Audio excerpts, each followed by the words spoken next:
ఇదైతే మీకు ఈజీగా ఇంట్లోనే చకోడీలు ఏ విధంగా చేయాలో చూపిస్తాను. ఈజీగా ఉంటుంది ప్రాసెస్, చాలా బాగుంటుంది. అలాగే మన ఛానల్ని ఫస్ట్ టైం చూస్తున్నట్టయితే లైక్ చేసి సబ్స్క్రైబ్ చేసుకోండి. ఇప్పుడైతే ప్రాసెస్ చూద్దాం. ఫస్ట్ అయితే గ్యాస్ ఆన్ చేసుకొని ఇక్కడైతే కడాయి పెట్టుకోవాలి. అందులోనే 2 కప్స్ వాటర్ అనేది యాడ్ చేస్తున్నా నేను. ఇప్పుడు పసుపు, అందులోనే కారం 1 స్పూను, ఉప్పు 1 స్పూన్, వాము తగినంత, ఆయిల్ నెయ్యి లేకపోతే ఆయిల్ అనేది వేసుకోండి. నేనైతే ఆయిలే వేస్తున్నా. అంతా ఒకసారి మిక్స్ చేసేసుకోవాలి. ఇప్పుడైతే బియ్యపిండి మనం 2 కప్పుల వాటర్ పోసినాం కాబట్టి 2 కప్పులు అనేది బియ్యపిండి తీసుకోవాలి. పర్ఫెక్ట్ కొలతలు ఇవి. ఫస్ట్ నుంచి ఎక్కడ స్కిప్ చేయకుండా చూస్తే మీకు అనేది అర్థమవుతుంది. కాబట్టి ఇప్పుడైతే అంతా కలుపుకోవాలి. ఈ విధంగా అంతా పిండిని ఈ విధంగా కలుపుకున్న తర్వాత ఒక్క 5 మినిట్స్ అనేది మూత అనేది క్లోజ్ చేసుకోవాలి. మూత క్లోజ్ చేసుకున్న తర్వాత ఇప్పుడైతే తీసేసుకొని ఒక ప్లేట్లో అయితే వేసుకుందాం మనం. ఇదంతా ఒక ప్లేట్లో వేసుకొని ఒక 10 నిమిషాలు అనేది కొంచెం చల్లగా అవ్వాలి పిండి. కొంచెం చల్లగా అయినాక గోరువెచ్చగా ఉంటుంది కదా, చూడండి ఈ విధంగా ముద్దలాగా ఉంటే సరిపోతుంది. గోరువెచ్చగా ఉన్నప్పుడు ఈ విధంగా అనేది అంతా కలుపుకోవాలి, స్మాష్ చేసుకోవాలి. మనం చపాతీ పిండి ఏ విధంగా కలుపుతామో ఆ విధంగానే అంతా కలుపుకోవాలి.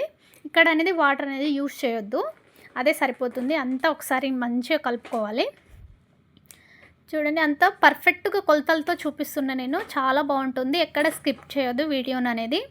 చూడండి ఇప్పుడైతే ఈ విధంగా కలుపుకొని పక్కన పెట్టుకున్న తర్వాత ఇప్పుడైతే ఈ విధంగా అనేది చేసేసుకోవడమే చకోడీలాగా. చేతికి అనేది కొంచెం ఆయిల్ అప్లై చేసుకుంటూ ఈ విధంగా అనేది చేసుకోవాలి. అన్నీ ఈ విధంగానే చేసుకోవాలి. కాకపోతే ఇంకోటి ఈజీ ప్రాసెస్ ఏంటంటే, మన దగ్గర మనం మురుకులు చేస్తాం కదా, చుట్లు చేస్తాం కదా, అది ఉంటుంది కదా, అందులో పిండి అనేది వేసేసుకొని చూడండి ఇక్కడ చూపిస్తున్నట్టు ఈ విధంగా అనేది పొడవుగా చేసేసుకొని దాని తర్వాత చుట్టుకోవడమే. చాలా ఈజీగా ఉంటుంది ప్రాసెస్ అనేది, తొందరగా కూడా అయిపోతుంది. చేత్తోనైతే చాలా ఎక్కువ టైం అనేది తీసుకుంటుంది. ఈ విధంగా చేసుకుంటే చాలా సింపుల్గా అయిపోతుంది. చూడండి ఈ విధంగా పర్ఫెక్ట్గా వస్తాయి సైజులు కూడా.